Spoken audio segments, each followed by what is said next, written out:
Hello à tous et bienvenue dans la Fabrique des investisseurs. Je suis Jérôme Rubin, chasseur immobilier, marchand de biens et spécialiste des investissements rentables. Après une carrière d'opticien, j'ai changé ma vie grâce à l'immobilier en investissant massivement avec mon épouse puis en devenant responsable de projets locatifs. J'aide désormais les investisseurs à passer à l'action, à trouver leur pépite immobilière et à faire décoller leur patrimoine. Si vous êtes à la recherche de stratégies, d'astuces, de retours d'expérience et d'authenticité, vous êtes au bon endroit. Dans ce podcast, seul ou avec mes invités, je vous partage tout pour vous inspirer au quotidien, vous aider à atteindre tous vos objectifs et faire en sorte que l'immobilier change également votre vie. Retrouvez-moi également sur ma newsletter hebdomadaire où vous verrez les coulisses de mon activité et recevrez des conseils sur l'investissement immobilier. En bonus, lors de votre inscription, recevez mon e-book Dénicheur de pépites, un véritable guide pour trouver votre bien rentable même si vous partez de zéro. Allez, c'est parti pour le nouvel épisode du jour. Hello les amis et bienvenue dans ce nouvel épisode de la Fabrique des investisseurs. C'est Jérôme, je suis trop content de vous retrouver aujourd'hui pour dans quelques instants vous partager une interview que je viens de terminer. Donc voilà, j'ai passé un excellent moment, j'espère que le podcast va vous plaire mais j'en suis sûr. Donc avant de passer à cette interview, j'ai plein de choses à vous dire. Je vais essayer de ne pas être trop long parce que l'interview, une interview c'est toujours un format un peu plus long donc voilà. Mais j'ai pour habitude, surtout pour les nouveaux éditeurs qui me rejoignent, merci encore, vous êtes de plus en plus nombreux à m'écouter, donc je suis content. GG content. Donc ça fait vraiment plaisir de voir les chiffres en constante augmentation. Donc ça c'est sur la petite partie podcast, donc merci infiniment de votre écoute. J'ai pour habitude du coup de démarrer les podcasts quand je fais des formats interview par les actualités de GG. Alors les actus de GG, c'est là où je vous partage un petit peu mon parcours de chasseur immobilier professionnel, de marchand de biens, etc., etc. Donc on va démarrer aujourd'hui par la partie marchand de biens. Marchand de biens, je suis content parce que ça y est, ça se concrétise. Je vais vendre le terrain que j'ai détaché. Lundi 30, donc je ne sais pas quand est-ce que je vais sortir le podcast, mais voilà, lundi 30, je vais encaisser une première partie de ma plus-value sur cette opération de marchand de biens qui consistait à détacher un terrain, le revendre, rénover la maison, puis la revendre. Donc le terrain, c'est bon, j'encaisse. Et la maison, on est enfin sur la fin du chantier, ça y est, c'est terminé. Donc d'ici, j'espère la première quinzaine d'octobre maximum, la maison sera en vente. Et ça va être un bien qui devrait partir assez rapidement au vu des prestations et au vu de la rareté et de l'emplacement. Donc je vous tiendrai au courant, je ferai je pense un podcast un peu plus long sur ce format-là où je serai très transparent au niveau des chiffres et je vous analyserai vraiment cette opération-là. Sur ma deuxième opération de marchand, on a des acheteurs, ça y est, on va signer normalement, Inch'Allah, un compromis de vente donc, pour, j'espère, réitérer l'acte d'ici la fin d'année. Donc voilà, la partie marchand, c'est très cool. Et donc il a fallu être patient, je vais décortiquer vraiment tout ça de manière un peu plus approfondie. Et il y a plusieurs opérations qui se profilent également, qui sont en étude. Donc c'est très chouette, c'est vraiment une partie qui me plaît énormément dans cet écosystème de l'investissement immobilier. Donc ça c'était sur la partie marchand. La partie gestion locative, j'ai ça y est remis tous mes lots en location. Donc je me suis pas trop mal organisé, je suis relativement content, j'ai pas très peu de vacances locatives, souvent ça part le jour même, le lendemain il y a l'état des lieux d'entrée, etc. Donc ça s'est bien goupillé, mais néanmoins je reste convaincu que c'est une période que je déteste, j'aime pas les switches de locataires, c'est vraiment un truc qui m'emmerde profondément. Donc mais bon, ça fait partie du job de l'investisseur.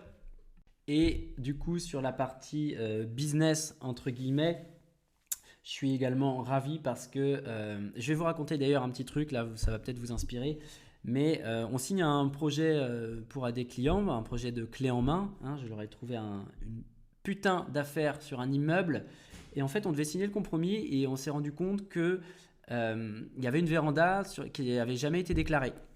On n'a pas de déclaration pour la création de cette véranda qui a certainement 15 ou 20 ans.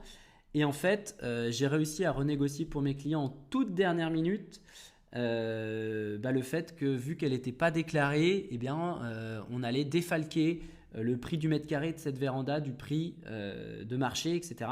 Donc j'ai réussi à renégocier 7 000 euros juste avant la signature du compromis. Donc je suis content parce que et du coup ils font encore une meilleure affaire que ce que ça l'était. Donc voilà, tant mieux pour eux.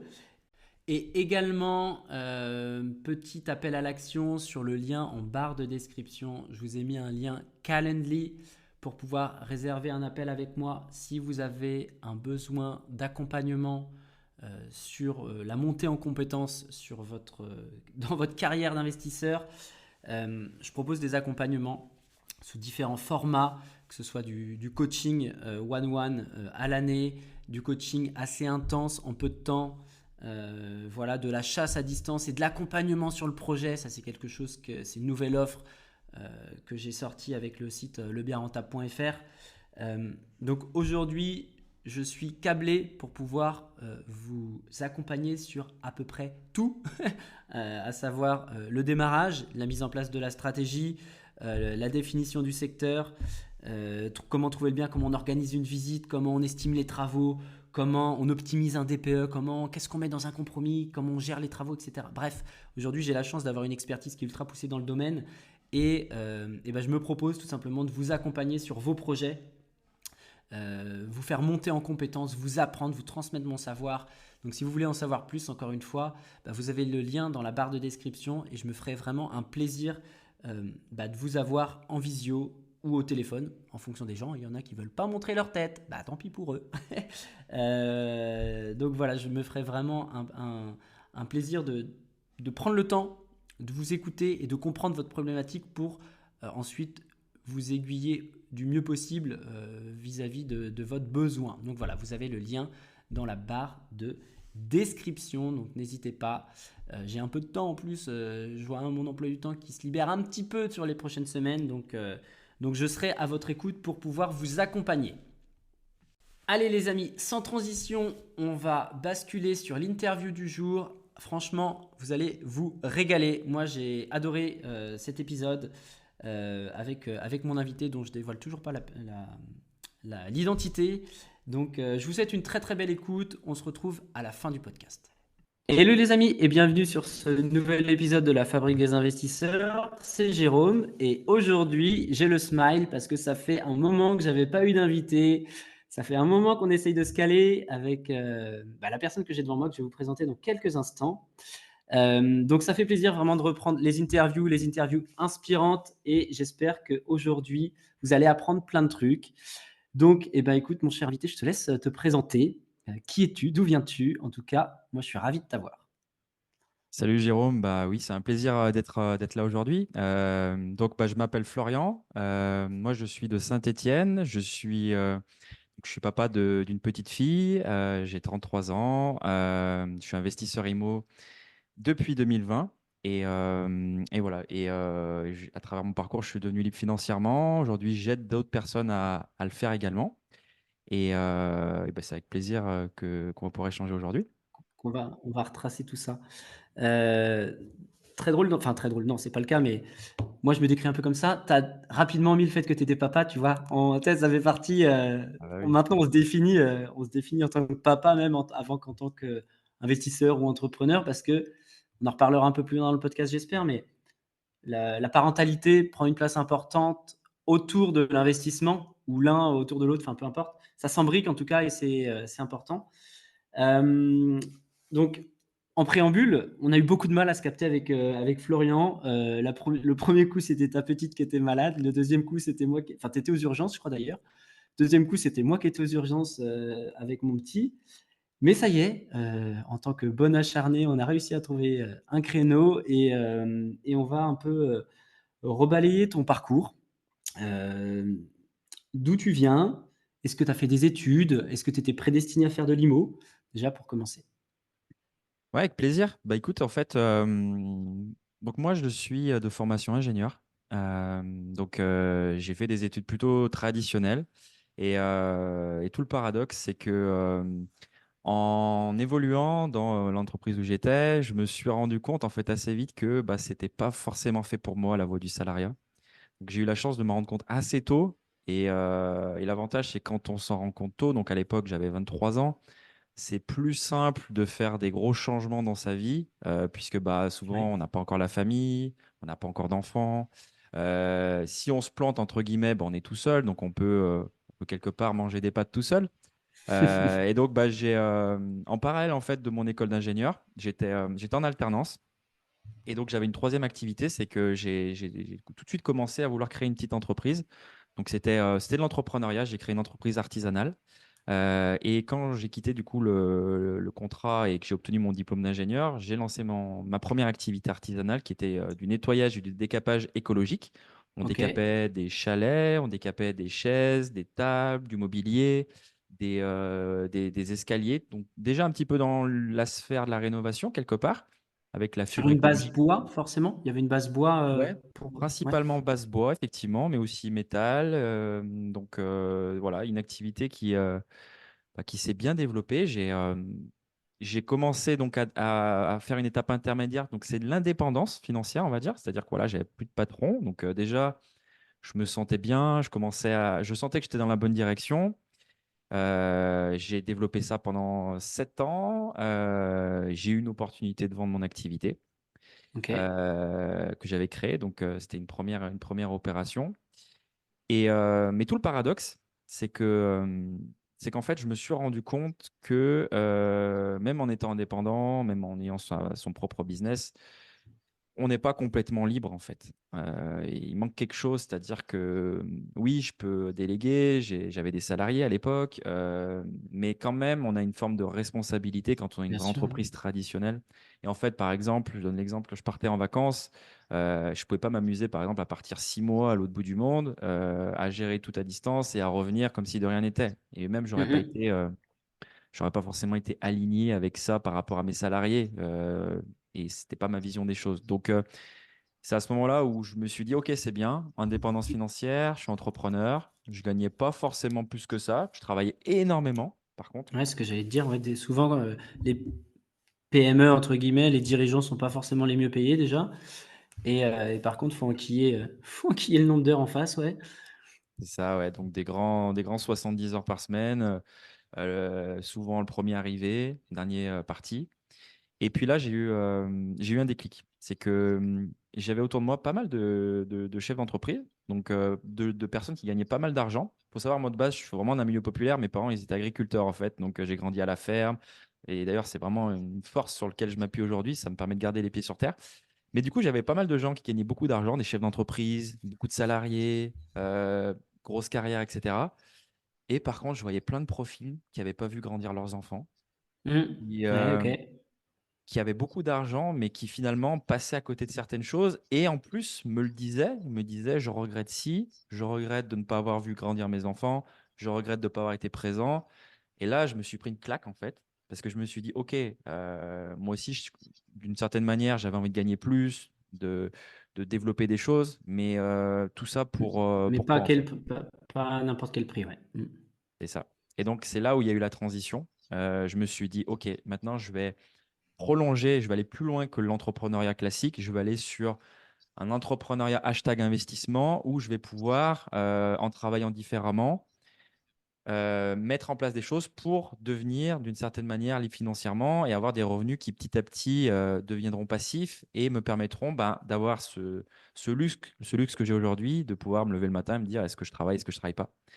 Et je m'étais lancé le défi, j'avais 28 ans. Je m'étais dit, bah, avant mes 30 ans, je veux être libre financièrement. Donc à l'époque, je n'avais pas de grosses ambitions pour atteindre de seuil de liberté. Je m'étais dit, voilà, 3 000 € par mois, ça sera déjà un premier seuil. Du coup, Mmh. je les ai atteints à 30 ans. Et du coup, bah, aujourd'hui, j'ai la chance de pouvoir en profiter et de surtout, parce qu'effectivement, je suis papa, de pouvoir en profiter par rapport à ma fille, de la voir grandir.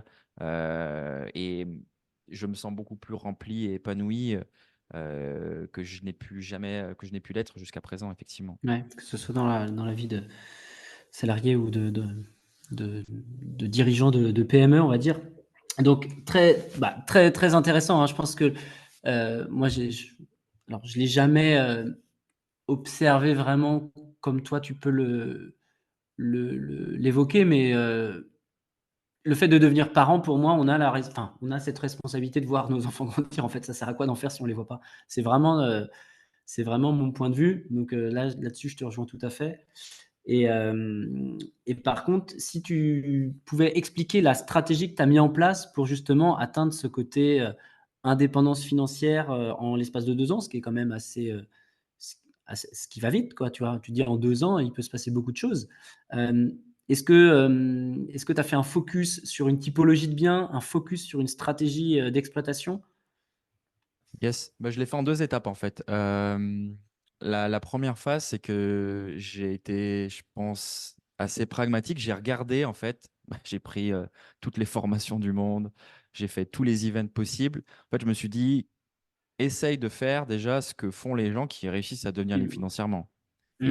Et va au-delà des apparences et de souvent quand on regarde la première fois des contenus sur de l'investissement, sur de la liberté financière et cetera, on a souvent, cette petite voix qui nous dit: «C'est peut-être de l'arnaque, c'est bizarre, c'est pas Oui, c'est normal» et trop beau cetera. pour être vrai. Trop beau pour être vrai. Ouais.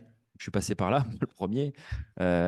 Et du coup, bah, j'en parlais même pas autour de moi, hein, mais j'ai commencé à prendre des formations, pour vraiment un peu regarder tout ce qui avait de possible, imaginable. Et effectivement, j'ai fait à un moment donné, j'ai tranché, je me suis dit: «OK, ce que j'estime être la meilleure stratégie pour être libre financièrement le plus rapidement possible, c'est faire de l'investissement immobilier, mais avec la casquette de l'entrepreneur». Et donc je suis parti sur une stratégie, location courte durée, effectivement, qui pour moi est une des stratégies, même s'il y en a d'autres, hein, mais une des stratégies qui permet d'aller le plus vite au démarrage, d'avoir vraiment un boost de rentabilité. Mmh, mmh. Et donc, bah, je me suis mis à la tâche, j'ai trouvé un premier appartement, location courte durée. Ensuite, j'ai rencontré d'autres personnes sur des événements. J'ai vu que bah, des personnes achetaient des immeubles à l'époque, mais je pensais que c'était une blague. Enfin, je ne savais même pas qu'on pouvait acheter des immeubles en étant plutôt débutant. J'ai réussi à en acheter un premier, j'en ai acheté un deuxième. J'ai rajouté d'autres lots en location courte durée. Et en fait, bah, je me suis rendu compte que j'étais plus à 3 000, mais j'étais, alors en cash flow, je dois approcher les 10 000, mais à 14 000 à 15 000 € de revenus locatifs par mois. Et du coup, déjà, quand on n'a de base pas d'ambition incroyable, c'est-à-dire que moi, pour moi, déjà 3 000 €, quand on me disait ça à l'époque, c'était fou. Pour moi, j'ai l'impression qu'on était riche à Ouais. l'époque. Quand on atteint ce que j'ai atteint, du coup, bah, moi, si tu veux, déjà de base, ça me suffit, mais fois 10, donc je suis trop content. Et après, c'est juste le plaisir de continuer, de développer et de faire d'autres choses. OK. Donc OK, donc le démarrage sur le premier projet test, on va dire, qui porte ses fruits et qui tu te dis: «OK, ça marche». Puis tu enchaînes avec 2 immeubles. Est-ce que tu as un conseil, tu vois, sur les novices? Moi, c'est vrai que j'ai démarré tout de suite, «très fort» entre guillemets avec un immeuble, à emmerde en plus, où j'en ai chié clairement. C'est pas forcément ce que je conseille au démarrage, moi, de démarrer par un truc vraiment trop fatos. Toi, avec du recul, est-ce que tu dis: «J'aurais pu démarrer avec un premier immeuble» ou tu as Ouais, été moi, je trouve content que d'avoir fait dans ce sens? ouais, je suis content de l'avoir fait dans ce sens. Moi, je trouve que bah, respect déjà d'avoir commencé par un immeuble. Franchement, c'est ouais, c'est un beau challenge. Euh, Après, je dirais que il faut trouver le projet qui est adapté à ton appréhension au risque OK. et au matelas de sécuritaire d'argent que tu peux avoir aussi. C'est-à-dire que si tu es plutôt à l'aise avec le risque et qu'à côté de ça, tu as un petit peu d'argent de côté de ce que tu as pu faire avant, un projet d'immeuble, ça peut être proportionné par rapport à ta situation. En revanche, si tu n'as pas d'argent d'avance et que tu débutes vraiment, tu n'as pas forcément les connaissances, c'est vrai que, à mon sens, un appartement, c'est plus adapté pour un premier projet. En tout cas, c'est ce que je pense. Ouais. Mmh. OK. Ouais, lisser le risque par rapport à son appétence, et son profil un petit peu, moi, ce que j'appelle le profil investisseur, qui Exact. évolue dans le temps, hein, mais qui au démarrage, c'est hyper important de bien se connaître. Parce que c'est pareil aujourd'hui sur le net, on est, un peu bercé d'illusions, c'est facile, machin truc, mais en fait, chaque stratégie enfin, chaque personne on peut pas mettre tout le monde dans le même panier, quoi. Il y a vraiment, il y avait vraiment des profils et moi je le remarque beaucoup avec, même des clients, tu vois? On en parlait juste en off que je faisais des accompagnements à l'échelle locale. Il y a des gens qui viennent me voir, qui veulent des trucs. Je dis: «Mais en fait, tu me parles de ça, mais ton aversion au risque, elle est à l'opposé de ce que tu me décris. Donc en fait, on va pas partir là-dessus». Donc c'est hyper important de se connaître au démarrage, quoi. OK. Complètement. Aujourd'hui, tu as combien de lots et combien qui sont exploités en courte durée pour le coup? Aujourd'hui, j'ai 13 lots et j'en ai 4 qui sont exploités en courte durée. Et 4, c'est un choix aussi, puisqu'effectivement, comme beaucoup, quand il y a une rotation locataire, on est tenté de se dire est-ce que je le passe pas en courte durée Ouais, quand on voit la différence en ouais, termes de cash flow. Et après, effectivement, c'est une notion d'équilibre, puisque bien qu'on puisse, à mon sens, et c'est ce que je prône, hein, automatiser au maximum, le rendre le plus passif possible, la LCD, il y a quand même une forme de petite charge mentale supérieure à la location à l'année, c'est indéniable. bien Et sûr. donc, en rajouter un, bon, bah après, c'est est-ce qu'on a envie? Est-ce Est-ce qu'on que ça veut en vaut pas. le coup, quoi? Ouais, c'est ça. C'est exactement la Et question qu'on se pose. tu passes par conciergerie ou tu as réussi à mettre en place des prestataires de ménage et tu gardes la gestion voyageur, entre guillemets? Ouais, c'est une très bonne question, ça, puisqu'effectivement, c'est souvent un dilemme, puisque on nous présente en général deux options. La première, c'est de tout gérer soi-même, une grosse partie, ou alors de tout déléguer en conciergerie et de perdre une grosse partie de la rentabilité Oh oui, qu'on a galéré à trouver, parce que c'est très dur de trouver un c'est bien clair. rentable.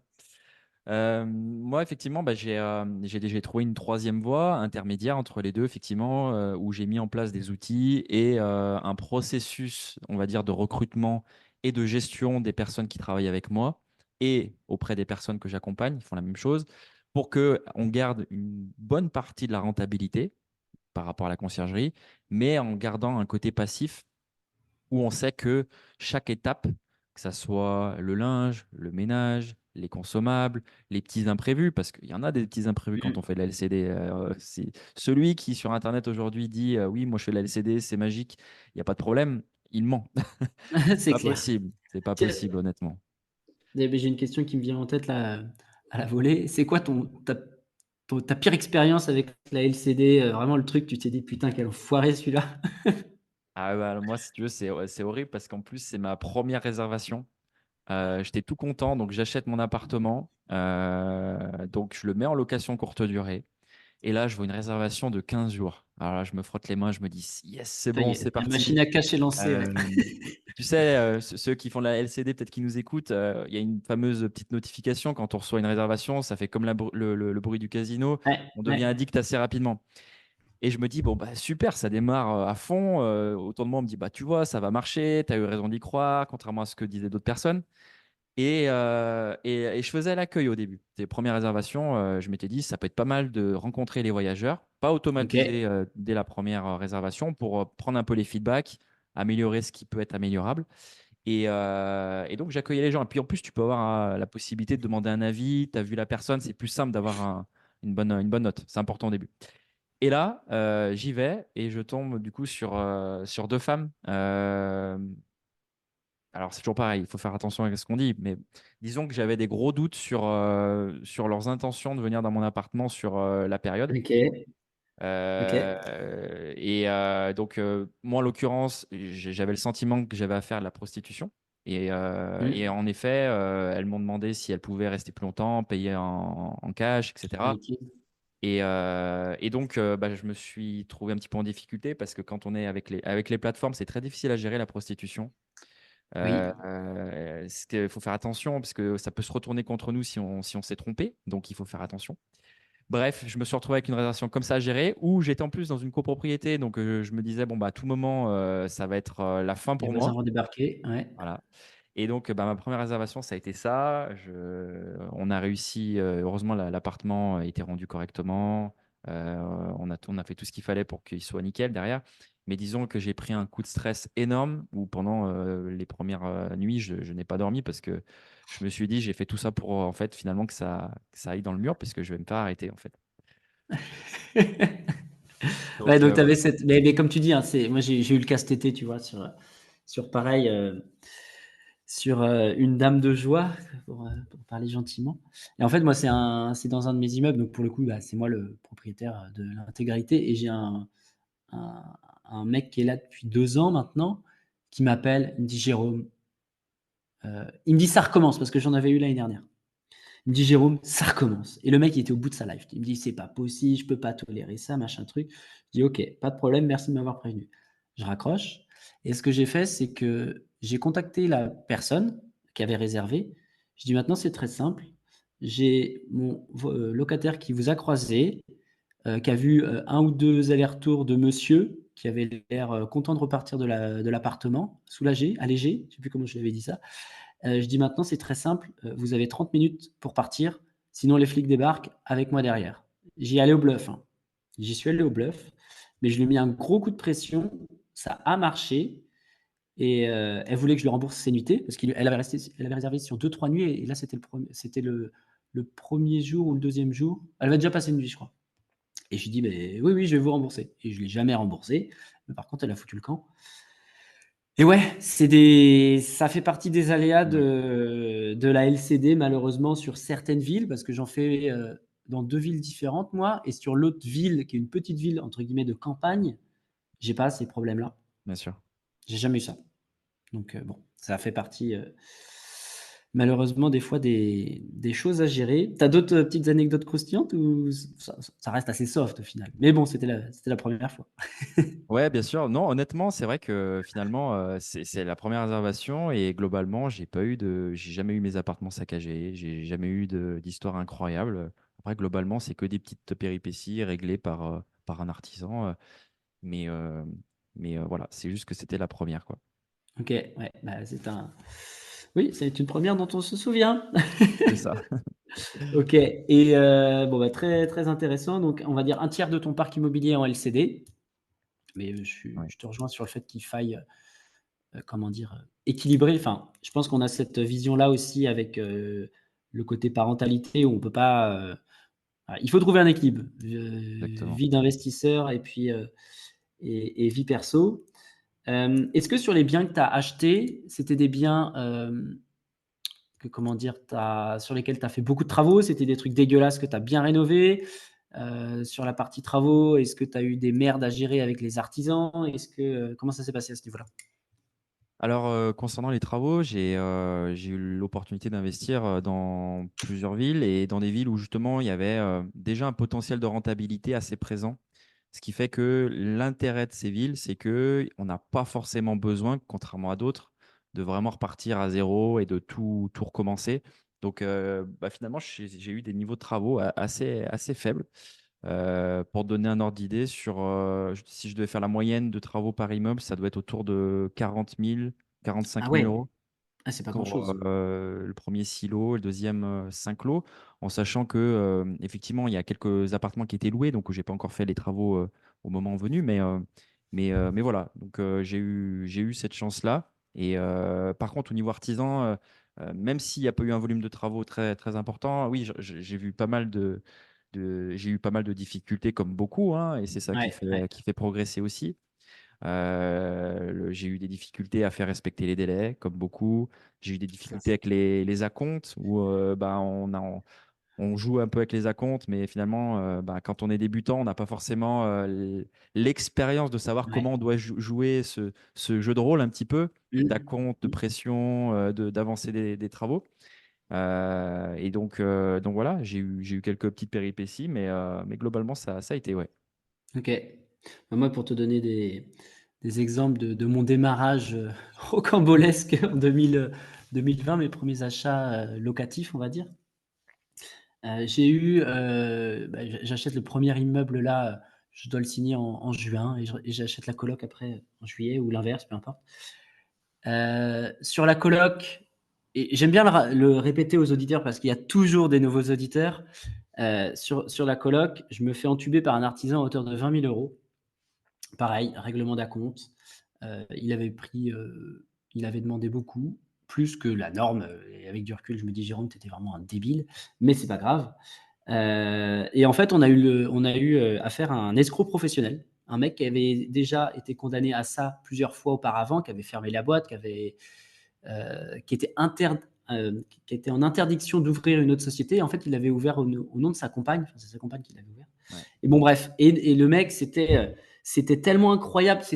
On était 3 en plus, hein, 3 copains à avoir fait la coloc, donc il y avait 3 cerveaux à réfléchir, hein, quand même. Et on a vu du feu au début, tu vois? Il y avait, enfin, les mails étaient signés, tu avais l'impression que c'était une grosse boîte en plus, site vitrine très fort, très bien fait, plein de réalisations. C'était vraiment, ça avait l'air hyper carré, quoi. Et en fait, quand on a découvert le poteau rose, Moi, j'ai creusé le truc. On a gagné le procès d'ailleurs. On l'a emmené au tribunal. On a gagné, mais entre-temps, liquidation judiciaire. Et on a beau avoir gagné le procès, il n'y a rien à aller chercher en termes d'argent à titre personnel. Donc, on a perdu 20 000 balles. Donc ouais, très important la partie artisan. De bien, bon, ça c'est pareil, il y a des techniques. Je pourrais faire d'ailleurs un épisode comme ça, comment sélectionner un bon artisan. Après comment Ouais. sélectionner un bon locataire, comment sélectionner un bon artisan, je pense que c'est quelque chose de primordial. Je ne sais pas ce que tu en penses, mais moi je dis toujours, la gestion des travaux, la gestion de la partie travaux sur un projet d'investissement, c'est ce qui va faire ou non que ton projet va bien se passer et que tu vas bien dormir. Tu vois? Ah bah complètement, complètement, complètement. C'est tellement un moment qui peut être un moment de stress en fait. Mmh. Et on peut avoir deux projets. Le premier, ça se passe bien sur les travaux, l'autre non. On n'a pas les deux mêmes personnes à la fin, hein, clairement. Ouais, On a un qui ouais, peut avoir l'envie d'abandonner et qui fera pas de deuxième projet. Et l'autre qui va continuer. Mais c'est clair que c'est un moment qui est décisif, autant que le choix du locataire. C'est vraiment deux moments charnières de la ouais, réussite du projet. C'est pour ça que ouais, c'est vraiment un puzzle, l'investissement IMO. C'est que faut tout réussir, en fait. Si tu loupes une étape, bah, tout ce que tu as fait avant, finalement, tu payes cher, quoi. ouais, c'est ça. C'est que chaque erreur peut coûter très cher, ouais. Donc, OK, pas trop du coup de difficultés sur la partie travaux, enfin, pas de gros couacs, on va dire. Hem, Comment du coup, alors ça c'est assez décousu comme podcast, mais c'est parce que les de un on l'a pas préparé, mais j'aime bien quand c'est pas préparé. Ta stratégie de recherche, si on voit ça, parce que quand on démarre, je sais pas comment tu as été toi, moi au tout début, j'avais tendance à regarder partout et nulle part à la fois, tout type de biens, tu vois? Je switchais du petit appart et puis, finalement, j'ai acheté un immeuble, tu vois? Est-ce que dès le début, tu avais défini toi ta zone de recherche? Est-ce que tu avais défini la typologie de biens pour le démarrage? Ouais, complètement. Ouais, ouais, c'est vraiment la première chose que j'avais faite. Effectivement, je m'étais. En fait, c'est un parti pris parce que quoi que tu choisisses, il y a des avantages, des inconvénients. Et par contre, je savais, pour avoir vu d'autres personnes qui justement euh, avaient procrastiné, n'avaient pas réussi à aller au bout d'un projet, et, parce que c'est très dur, j'avais remarqué que souvent, ce qui bloquait, c'est qu'ils n'avaient pas réussi forcément à prendre parti, dire je vais Ouais, chercher tel type de bien dans telle zone, etc., à peu près.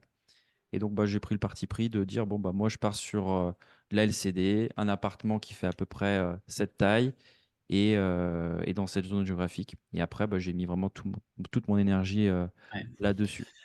Mais c'est ce qui tu as bien fait, hein. Je pense que tu as appliqué, la bonne méthode dès le début, mais c'est moi ce que je me suis rendu compte en me professionnalisant, en devenant, chasseur IMO professionnel, en fait, tu dois devenir expert de ta zone. C'est-à-dire que moi, au démarrage, ça a été la ville de Rennes, à titre professionnel et puis après je me suis étendu dans d'autres villes, dans d'autres départements. Mais en fait, il y a un moment, il faut déjà, connaître tes métriques, tu vois, du secteur. Et puis, en fait, ton réseau d'agents IMO, d'apporteurs d'affaires, c'est pareil. Vaut mieux tabasser un secteur et puis aller taper toutes les portes, faire des visites toutes les semaines avec les mêmes agents, les mêmes trucs. Au bout d'un moment, en fait, ils vont te rappeler d'eux-mêmes et c'est comme ça que tu crées le fameux off-market.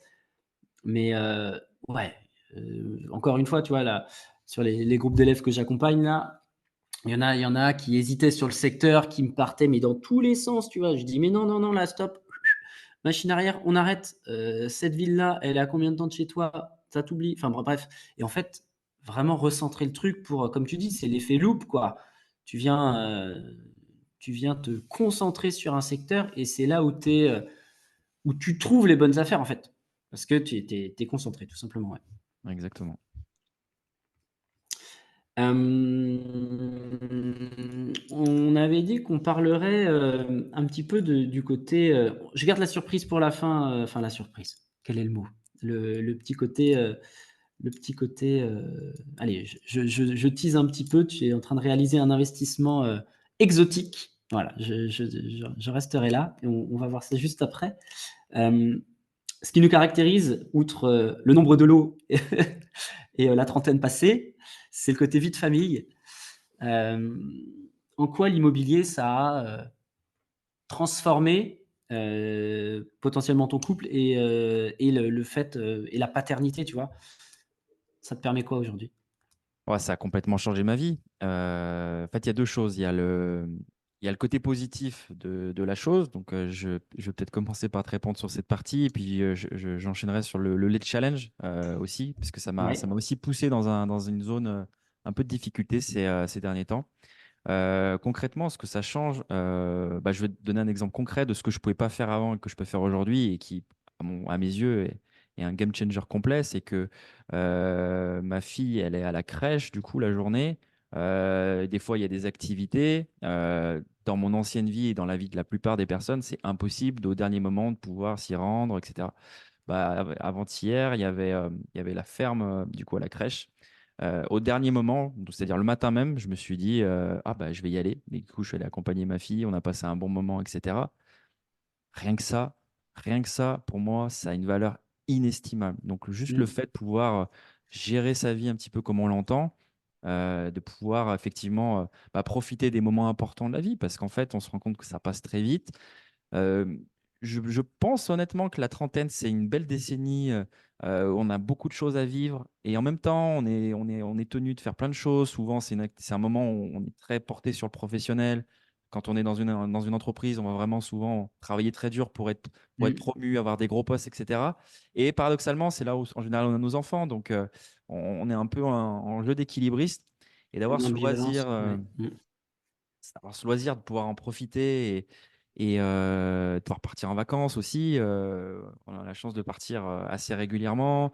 On se pose même la question de où est-ce qu'on va vivre. Enfin, on a plein d'opportunités qui s'ouvrent à nous puisque, en fait, c'est un peu lié à ce phénomène de liberté. Donc ça, c'est vraiment, quelque chose de vraiment positif qui pour rien au monde, mais vraiment honnêtement, parce que des fois, sur des podcasts, j'ai l'impression que certaines personnes disent des choses pas pour aller dans le sens, mais qui ne pensent pas vraiment. Honnêtement, même si on me proposait 200 000 euros aujourd'hui, là, je ne changerais pas de vie, je ne retournerais pas dans une Mmh. industrie, je ne redeviendrais pas ingénieur. Honnêtement, c'est une fois qu'on a goûté à ça, c'est terminé, à mon sens. Ouais. Après, il y a des challenges. Et par exemple, je me suis fait un petit peu avoir ces derniers mois, puisqu'en fait, quand on se rend compte que ça fonctionne bien, et bah, moi j'étais content de mes résultats, qu'est-ce qu'on a souvent envie de faire? C'est de continuer, d'amplifier, de voir, de mettre la barre encore plus haute. Et c'est ce que j'ai fait avec l'immobilier, parce qu'on peut toujours, en fait, on a l'impression qu'on a réussi quelque chose, mais en fait, on est toujours un petit par rapport à celui Exactement. On est qu'au qui a fait début mieux. d'une, Voilà. ouais, carrément, je suis d'accord. Et moi, voilà, je suis plutôt quelqu'un quand même, j'aime bien me lancer des défis, j'aime pas le statu quo, je déteste la routine, donc j'ai toujours besoin d'être en mouvement et je me dis: «Bah, qu'est-ce que je fais maintenant?» Je vais sur d'autres projets et cetera et donc j'ai commencé effectivement à faire d'autres projets, à investir, en mettant parfois de l'argent et j'ai poussé un peu fort sur l'ambition et les moyens que j'ai mis pour y arriver. Donc voilà, c'est aussi une leçon que j'ai apprise, c'est que, oui, l'immobilier, ça permet de devenir libre d'une certaine manière, mais quelle que soit l'activité, que ce soit du marchand, du locatif, de l'investissement en France, à l'étranger, tu peux aussi te faire happer et te faire un peu avaler par la machine si tu ne connais pas un petit peu quand même ta zone, et tes limites. Voilà Oui, et ça m'est arrivé personnellement, donc je voulais aussi, le partager parce qu'il y a des fois, il y a des moments où on se remet en question aussi. OK, ça marche. Ouais, ouais, il faut, en effet, connaître ses propres limites, même si, on est, je pense que d'une manière générale, les investisseurs, entrepreneurs, on a des traits communs. Heu, Outre le travail, la détermination, il y a l'ambition qui est importante, hein, pour pouvoir continuer, mais en effet, il faut à la fois pas griller les étapes, et c'est des fois pas facile parce que c'est comme tu dis, hein, c'est on veut toujours, aller chercher l'étape d'après, le nouveau projet, la nouvelle adrénaline, le nouveau truc, tu vois? Mais des fois, oui, bah, ça se passe pas comme on veut déjà, mais c'est que c'était pas fait pour nous à ce moment-là, tout simplement. Faut juste le prendre comme ça. Exactement, ouais. Donc donc ouais, bah, en tout cas, oui, le plus important dans tout ça, c'est à chaque fois de retirer du positif et une leçon. Voilà, et je pense que c'est ce que tu as fait. Donc C'est ce qu'il faut faire effectivement, ouais. hem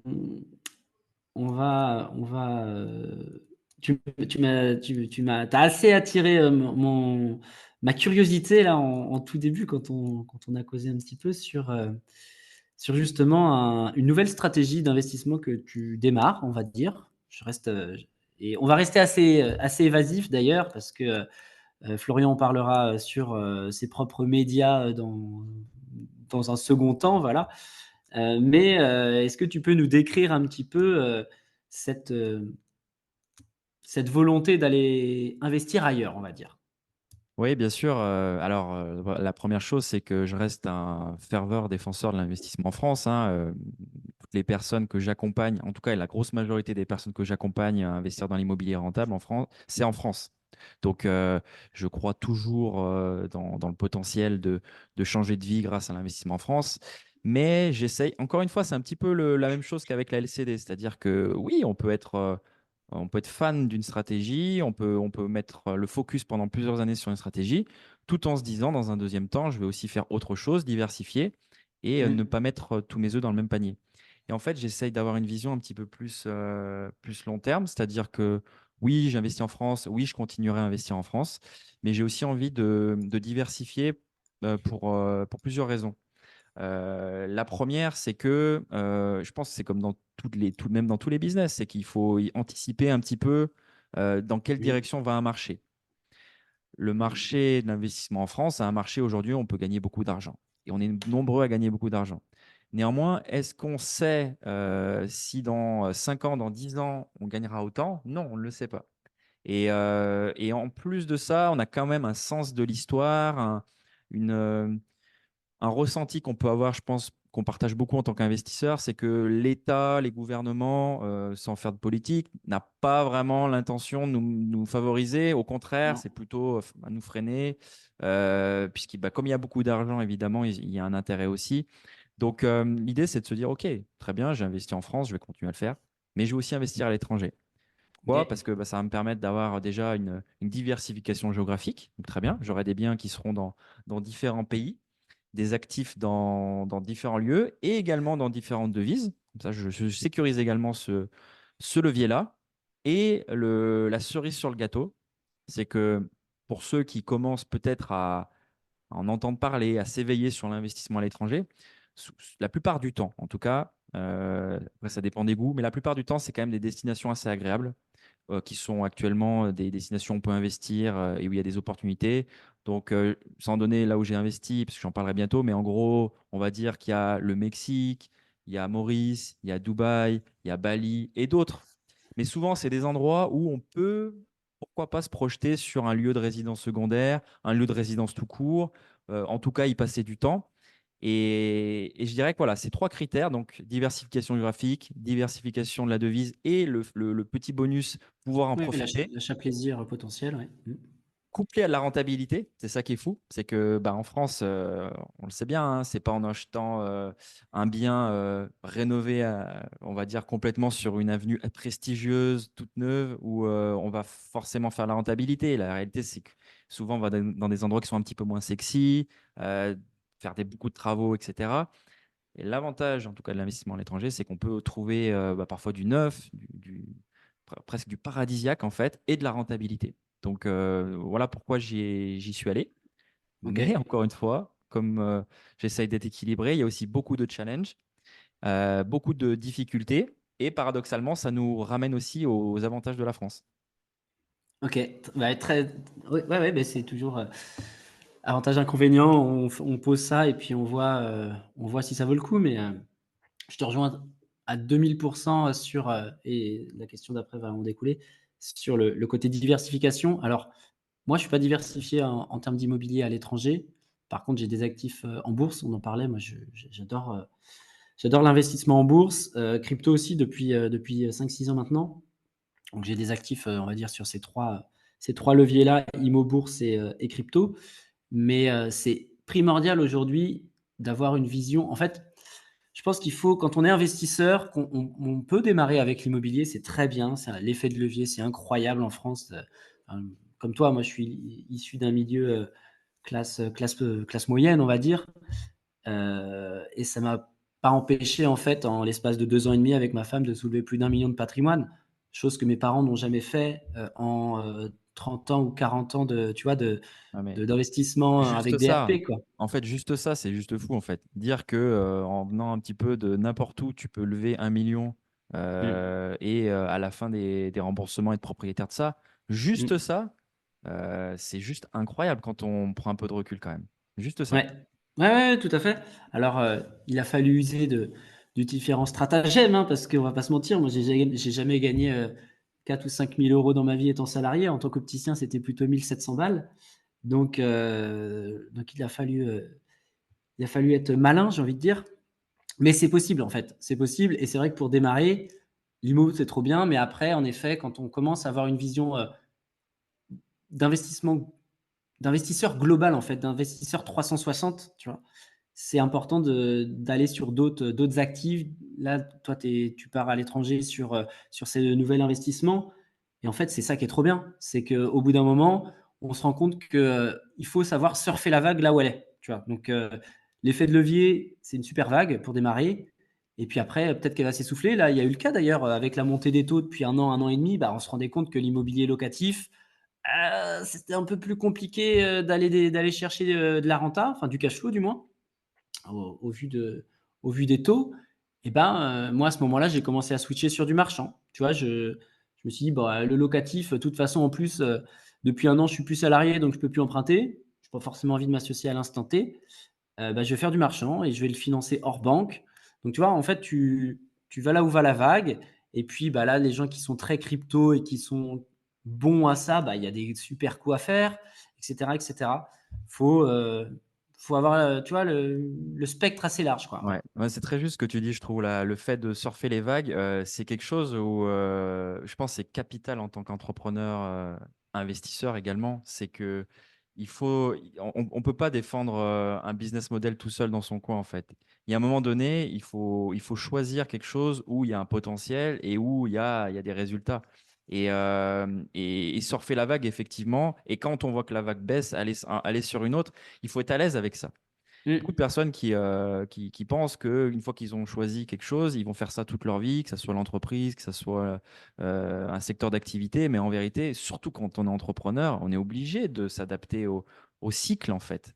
Parce que c'est les cycles qui créent Ouais, les opportunités, en fait. Et comme tout cycle, bah, il y a un début, il y a une maturité, il y a une fin. il y a une fin. Euh, voilà, il faut sentir les choses et savoir aussi bah, changer. Il ne faut pas avoir peur de ça. C'est pas un échec.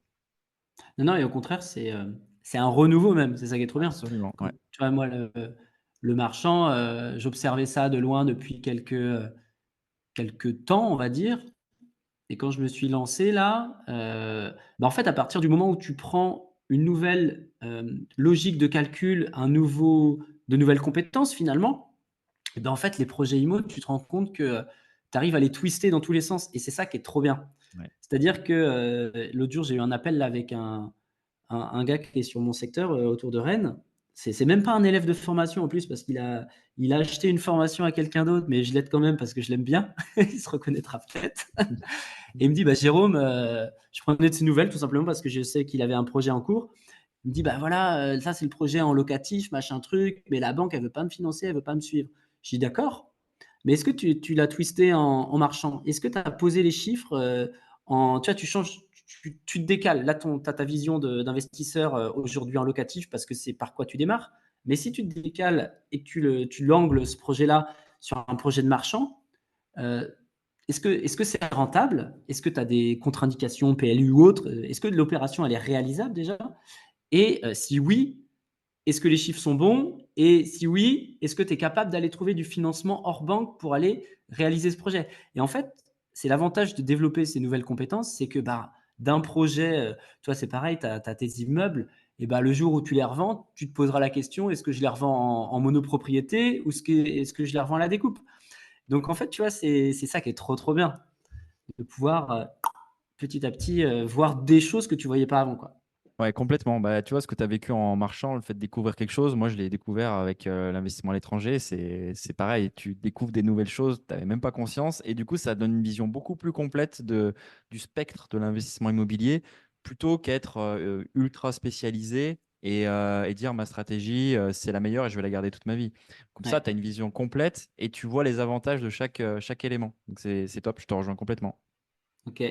Bah, ouais, ouais, je pense que de toute façon, au bout d'un moment, on est amené à évoluer. Donc, et pour reparler un petit peu de cet investissement à l'étranger, j'ai deux questions qui sont assez importantes, je pense, pour les auditeurs.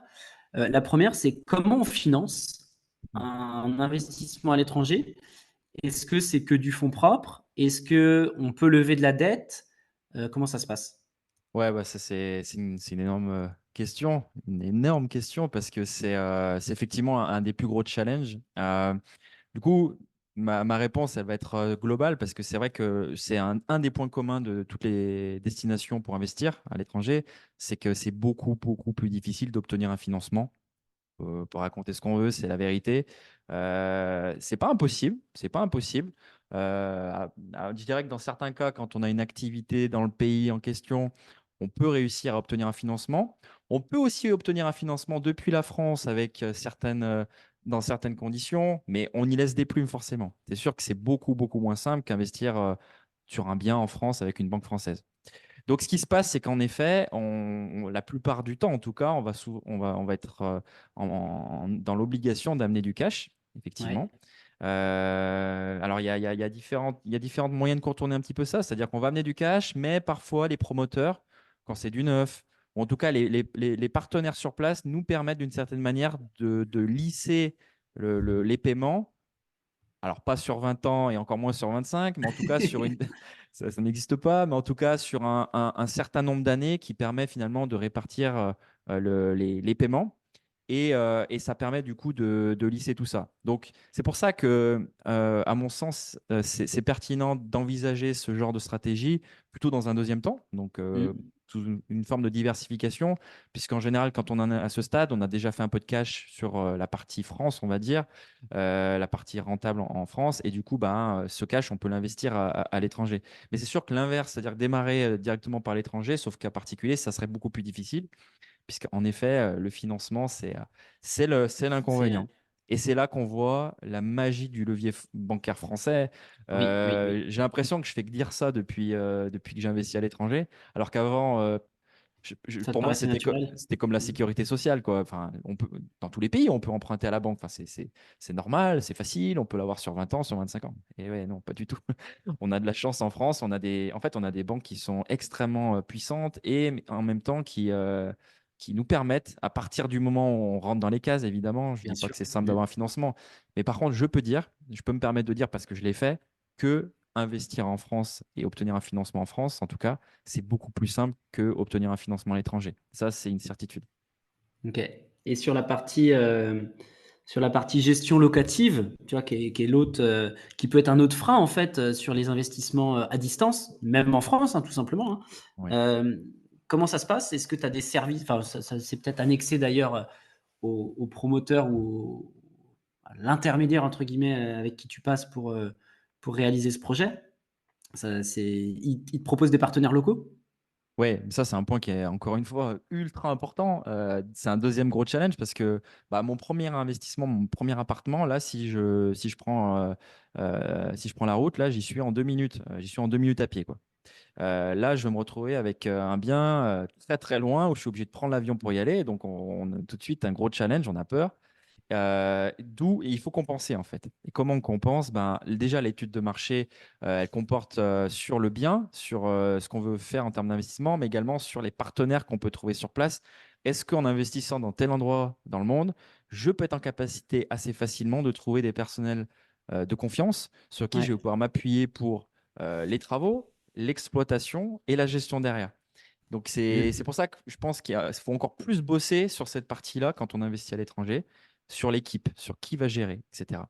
Et après, oui, quel que soit les pays, on va dire, un petit peu à la mode actuellement où on peut investir, ils ont bien compris l'enjeu. Quand on investit à des milliers de kilomètres, on est en attente en tant que client d'avoir un service sur place et des facilités pour les imprévus. C'est absolument indispensable. Donc c'est souvent, la plupart du temps, inclus. Et en tout cas, il y a toujours des solutions prévues à ce sujet. Ok. Très clair. Et donc, c'est pareil, tout ce qui va être ce que j'appelle bobologie, surtout sur de la location courte durée touristique, on va dire. La bobologie est gérée par les équipes sur place, quoi. Oui, tout à fait. Ok, très intéressant. Eh ben, écoute, il va falloir que je fasse du cash et puis j'y réfléchirai après. C'est quoi le. Est-ce que tu peux donner un ordre d'idée du montant global de l'investissement? Ouais, encore une fois, on essaye d'être proportionné par rapport à nos moyens. Donc là, aujourd'hui, c'est un appartement, donc on est sur 200 000 € à peu près, Ok, ouais, en sachant que on a dû collectivement déjà apporter une bonne moitié en à peine un an. Donc ok. ça rejoint un petit peu ce que je te disais tout à l'heure. Euh, le challenge un petit peu aussi des fois de te dire là on a eu une opportunité, on l'a prise et du coup bah, maintenant que c'est payé, la grosse partie est passée. Après ça va être amorti aussi par les locataires, donc on aura plus ce cash flow négatif mensuel. Mais c'est vrai que ça a été un beau challenge de sortir autant d'argent quand même aussi vite, mais c'est fait. Donc Ok, très intéressant. Est-ce que toi, du coup, en fait, il y a deux cas de figure. C'est soit tu as le cash déjà disponible, et dans ce cas-là, bah, très bien, il n'y a pas trop à se soucier. Ou alors, tu t'es, entre guillemets, et tu me dis si je me trompe, hein, enflammé sur le projet, tu n'avais pas tout le cash, et tu t'es dit, faut que j'aille le chercher, et du coup, tu t'es challengé toi-même pour aller chercher ce cash-là, bah, c'est un peu entre ça en bien les fait. ménages. C'est un Ok, peu entre les deux, ouais. J'avais une partie du cash, effectivement, donc j'avais quand même un peu d'avance, mais j'avais pas les 100 000 € à déposer sur la première année. Donc, bah, ça rajoute du challenge sur le quotidien, sur les résultats qu'on doit avoir sur ces différentes activités. On y arrive au final, mais effectivement, ouais, ça a été un beau challenge et j'en tire des leçons du coup. Ouais. ok. Et c'est ça qui est intéressant aussi, c'est que il y a un moment, il y a deux façons de penser, mais là, tu es sorti de ta zone de confort sur la partie financement ou voilà. Et bah, du coup, en fait, c'est quand tu as des nouveaux problèmes qui apparaissent, en tant qu'investisseur et entrepreneur, on doit trouver des solutions, tu vois? Et en fait, c'est exactement ça. C'est que du coup, bah, je vais être vulgaire, mais tu t'es sorti les doigts et puis tu trouvé les ressources pour aller combler la différence qui manquait. Donc, c'est trop bien. C'est ça, exactement. Ouais. Il y a pas le choix dans tous les cas, il faut trouver. Donc voilà. Mais du coup, je pense que j'en tire la leçon qu'il faut aussi savoir. Alors peut-être pas au début. Au début, il faut quand même avoir des grosses ambitions. Comme ça, on avance, on risque pas beaucoup. Mais quand après on prend confiance, et c'est peut-être un peu d'ego aussi des fois, de se dire, OK, il faut que je vise un objectif qui est ambitieux, oui, mais qui me permet d'être dans une zone de risque où je peux dormir les nuits, où je mets pas en difficulté ma famille, etc. Et là, tu vois, je fais mon auto-critique. Je suis pas allé 3 fois plus loin que ce que je pouvais, mais je suis allé un petit chouïa Ouais, tu au-dessus, étais tu vois. border. Ouais, Tu as titillé ouais, un petit peu la trop, ligne, ouais. quoi. OK. Donc, tu vois, Ouais, je bah, pense qu'il donc faut en tirer des leçons comme, bien comme sûr. toujours et bah voilà, je m'en servirai au moins. OK. Bah, dans tous les cas, c'est le côté, bah, c'est l'investissement, hein, c'est on évolue en tant que personne, on évolue en tant qu'homme et c'est ça aussi qui est trop bien. Mais en tout cas, bravo d'avoir, réussi à atteindre ce 1er, challenge, en fait, d'aller trouver le financement qu'il faut donc et bah, écoute, j'ai hâte d'en savoir plus, sur cette destination. Tu l'annonces quand là, sur les réseaux là?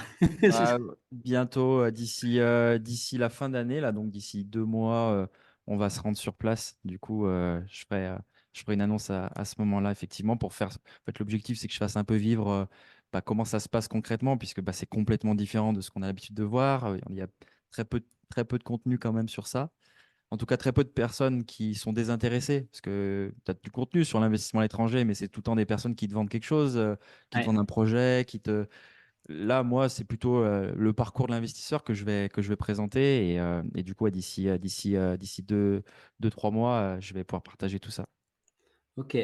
Bah, écoute, je suivrai ça avec attention et peut-être que ça me donnera des idées dans un deuxième ou troisième temps, le temps de réunir, l'argent si jamais, je trouve ça chouette mais en tout cas, c'est bien, je suis content d'avoir passé ce moment-là avec toi. C'est vrai que moi ça fait, ouah, ça fait vraiment longtemps que je te suis.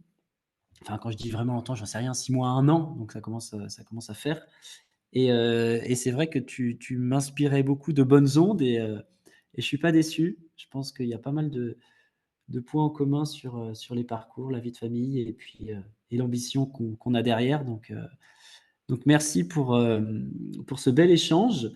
Est-ce Merci que à tu toi. as envie de conclure le podcast, sur, un truc en particulier? Et puis après, on va dire où est-ce qu'on peut te retrouver? Ouais, j'aimerais vraiment partager peut-être pour terminer un conseil que je pourrais donner, surtout si c'est des personnes qui écoutent et qui sont un petit peu dans le démarrage, c'est-à-dire qu'ils ont pour projet d'investir, ils ne sont pas encore vraiment passés à l'action, ils ont peut-être déjà commencé à chercher, mais concrètement, il ne s'est rien passé encore. Moi, personnellement, ce qui a fait la différence, puisque j'étais à cette place il y a quelques années, c'est vraiment d'avoir été à des événements et d'avoir rencontré physiquement des personnes qui avaient eu des parcours que je voulais atteindre. Et je pense qu'on peut vraiment passer 5 ans, 10 ans, 15 ans à tourner autour du pot, Oh à oui. dire je veux. Par exemple, je vais te donner un exemple. Souvent, les gros formateurs francophones qu'on connaît tous, qui ont des qualités, des défauts comme tout le monde, font des événements chaque année. Et ces événements, c'est des événements en général assez généralistes, plutôt pour les débutants, etc. Et en général, bah, le but, c'est que tu ailles à ces événements et qu'après, tu passes à l'action et que bah, tu n'aies plus besoin, entre guillemets, de retourner à cet événement qui est un petit peu générique pour faire ton propre chemin. Et on peut très vite se retrouver pendant 10 ans à faire des petites choses, mais vraiment pas avancer suffisamment et à rester un petit peu sur place. Et vraiment, ce qui fait la différence, c'est justement d'aller à des événements, mais à des événements où il y a des personnes qualifiées, en fait, où il y a des personnes qui vraiment peuvent nous inspirer, dans lesquelles on peut se retrouver aussi en termes de valeurs. C'est vrai à titre personnel, moi aussi, je partage beaucoup de valeurs avec toi. Et c'est vrai que quand on rencontre des personnes qui ont eu des parcours un petit peu qui nous inspire, en tout cas, où on se dit, ah, je me reconnais, il était comme moi il y a 3 4 ans et je peux le devenir. Il n'est Ouais. pas trop loin non plus, parce que parfois il y a des formateurs, ok, ils sont déjà trop loin, ils ont 10, 20, 30 millions. Nous, on n'a pas acheté un appart, comment on veut se reconnaître dans ça? C'est Ouais, compliqué. ouais, ouais, je suis d'accord. Donc voilà, ce serait peut-être mon petit conseil. Vraiment, moi, en tout cas, un de mes déclics, ça a été ça, ça a été de faire des événements, de rencontrer des vraies personnes qui ont eu des parcours qui n'étaient pas incroyables, mais qui étaient déjà inspirants et qui me semblaient atteignables. Ouais, c'est ça. Je suis d'accord, c'est que, il faut, il faut aller chercher le niveau juste au-dessus de nous, on va dire, mais en effet, ne pas aller chez ne pas se comment dire? Se miroir, c'est pas forcément le mot, mais dans des profils de personnes qui sont plus palpables en fait, c'est une autre échelle, mais ces gens-là, ils sont passés par là et puis après ils ont explosé avec, leur propre stratégie, on va dire. Mais voilà, aller chercher la personne qui est juste au-dessus de vous, comme tu dis, c'est les objectifs et atteignables. Voilà, si demain vous êtes au début de votre aventure, bah, ne serait-ce que côtoyer une personne qui a 2, 3, 4, 5 apparts déjà, et ben, Exactement. c'est à votre portée en fait, aujourd'hui. Hem, ouais, ouais, ouais, je te rejoins tout à fait et le fait de réseauter, pareil, hyper important, l'inspiration, l'énergie qu'on peut dégager d'un événement. J'en ai pas fait 36 000 dans la vie, mais j'en ai dû en faire 3, 4, 5. C'est assez incroyable, l'énergie d'un événement et j'ai fait des belles rencontres aussi. Des belles rencontres, tu te retrouves à table avec autour de table avec des gens que tu connais pas, des fois à droite à gauche, tu viens d'où, machin? Ah ouais et tu as des même moi, enfin, j'estime autant mon patrimoine, il est pas, j'ai pas 10 millions de patrimoine immobilier, mais par contre, j'ai une grosse expérience dans le domaine, de par mon job. Mais je me suis retrouvé à côté de types, à côté de moi. Putain, l'autre fois, c'était il y a 1 an l'événement et le type, il envoyait 3, 4 millions à 30 ans, quoi. J'ai dit: «Mais putain, mais waouh!» À titre perso, hein, c'était son patrimoine. Je dis: «OK, OK Jérôme, bon, bah, il y a encore, tu vois, ça, c'est mon prochain niveau dans peut-être 2, 3 ans, j'en sais rien, j'espère». Mais voilà, faut aller chercher la bonne référence pour s'inspirer, c'est un peu ça, ouais. Mmh. Exactement.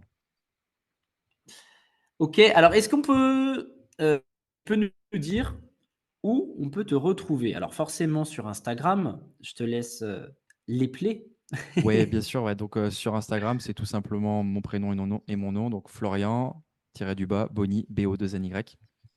C'est vraiment là où je OK, partage le plus de contenu. Et c'est là, effectivement, où je propose, en fonction de mes capacités, puisqu'aujourd'hui, j'ai également une équipe. On accompagne des personnes en privé à investir dans l'immobilier pour justement concrétiser les projets de vie, plus de temps pour la famille, réaliser des rêves, voyager plus. Et du coup, bah, dès qu'on a des personnes, des élèves qui terminent l'accompagnement privé en one-one, on ouvre des places de temps en temps. Donc, c'est sur Instagram, effectivement, que je prends Que ça plaisir se passe. à connaître mon audience, en tout cas. Ok, top. Eh ben, écoute, merci encore pour ton temps. Merci à Je toi. pense que c'est, C'est un plaisir. je sais pas combien de temps on a conversé, une petite heure, je pense, 1 heure. Mais c'était trop cool, en tout cas. C'est une belle rencontre. Donc voilà, on a réussi à savoir, malgré Yes. nos, nos, Yes. nos deux, nos deux reportings précédents. Ah, ceux Donc, qui bah, n'ont pas écoute, d'enfants peuvent peut-être pas comprendre, hein. Ça peut paraître non, pas réussir à savoir, mais mais vraiment, ça a été la galère, quoi. ouais, ça a été épique, ouais. Donc, bah, très belle journée. Je sais que derrière, tu vas au sport. Donc, tu vois, ça, c'est l'avantage de la liberté de pouvoir s'organiser comme on veut. Donc, bah, je te souhaite une bonne séance de sport. Et puis, je te dis à très, très vite. Merci, à très bientôt. Ciao, ciao. Pour aller plus loin dans votre expertise IMO, vous pouvez rejoindre ma newsletter dans laquelle je vous partage une actualité décryptée, des conseils et astuces ainsi que plein d'autres exclusivités. En bonus, recevez mon e-book Dénicheur de pépites, un guide de 70 pages pour monter en compétences à vitesse grand V. Le lien de la newsletter est dans la description de l'épisode.